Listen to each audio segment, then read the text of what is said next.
I'm an extremely ambitious person, but I always struggled with procrastination.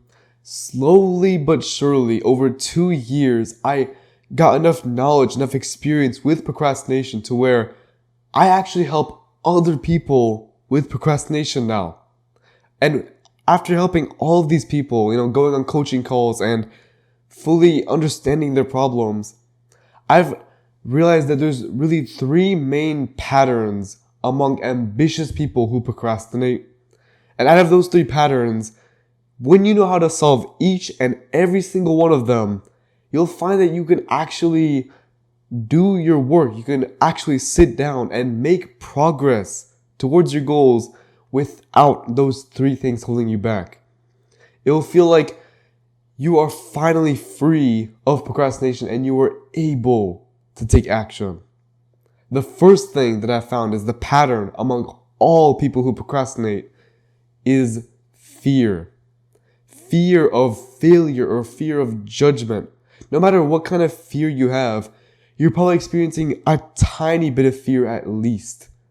And that fear holds you back from taking action the very first time. And I promise you, the moment you take action after the first time, it's going to be easy. You're not going to feel as much fear anymore. You might still feel doubt, but not fear.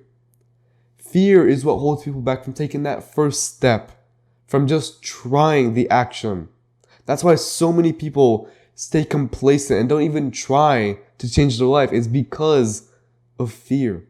Think of the person who's sitting on the couch, who's 200 pounds overweight, but he just doesn't want to stand up. He doesn't want to go to the gym. Why?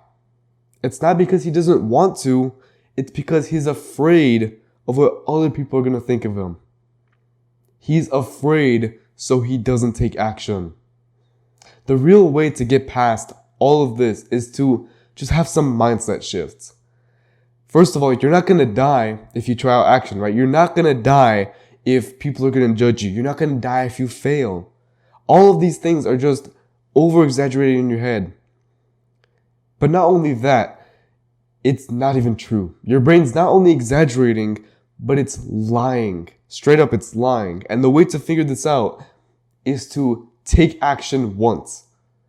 Dip your toes, just like when you're trying to jump into a swimming pool. You're going to dip your toes, you're going to swim around in it for a little bit before you jump in and taking action, right? The way to try it out is to just try it out once, just so you can test the water and see how everything is. And after you realize that, the truth is nobody actually cares. Nobody's going to judge you. And even if you fail, you're still making progress. You're still learning. It's not a matter of fear and how people are going to judge you and you're going to fail. It's a matter of your brain lying to you. And because of that, you don't take action. It's that simple. As long as you just try it out and realize that your brain isn't on your side on this one, you're fine. You're not going to be struggling with fear anymore. But the next thing you might struggle with, and it's more personal, it's more physical, it's energy.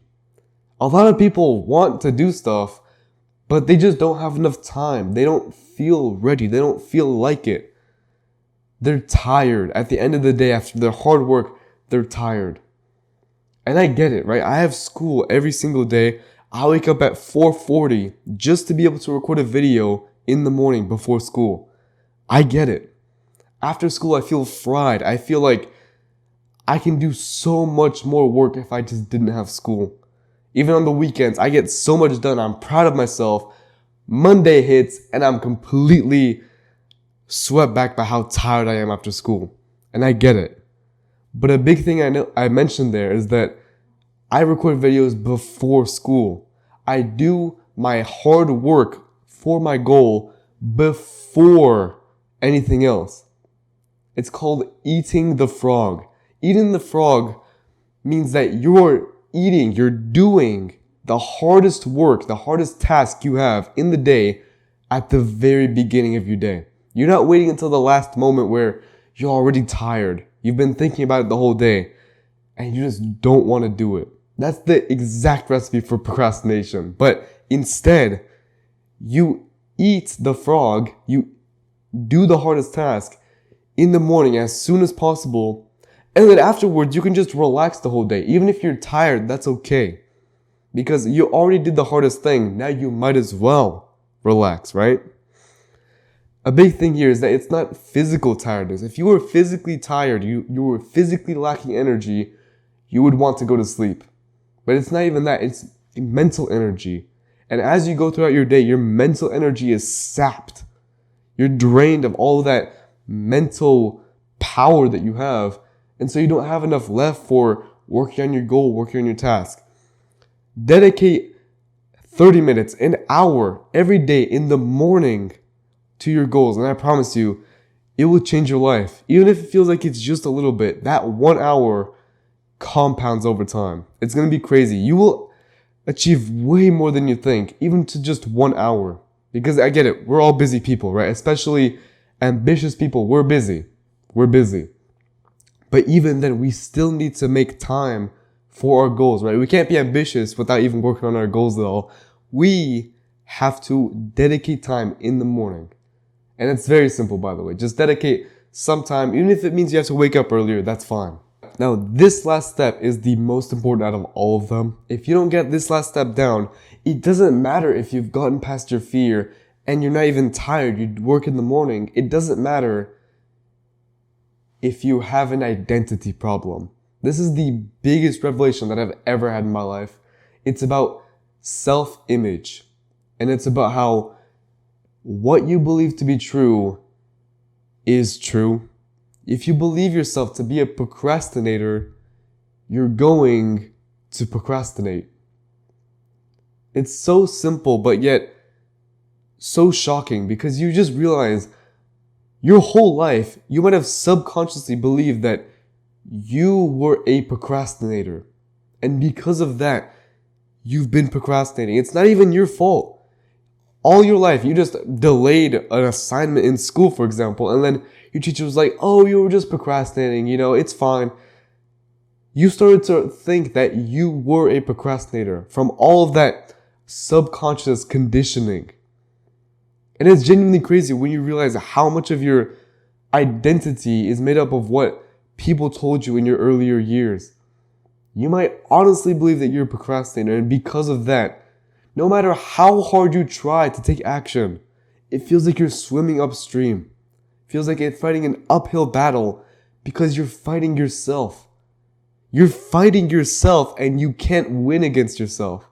You can only change yourself. The way to change yourself, to change that self-image, is to, first of all, stop labeling yourself as a procrastinator. It's not funny. It's not cute. This is serious, right? This is your life and your goals that you have. You take action. You don't procrastinate. You can even repeat this in your head as an affirmation. I take action. You take action. You don't procrastinate. You take action. And a big thing after that is to realize that you need to know that your self-image is going to change. It's a big thing to realize that your self-image is going to change as you take action. And that's great. That's exactly what we want. Be open to that change, and then your life will change. As a quick recap, we covered fear and getting past it, energy and having enough energy for your work, and then identity and how to change it. When you implement all of these, I promise you, you're going to have nothing holding you back from your true potential. And if you want me personally to help you with procrastination, I offer procrastination coaching. I've already helped multiple people, and as I mentioned, I've noticed a big pattern among them. And all that is to say, if you want your free consultation, click the link in the description.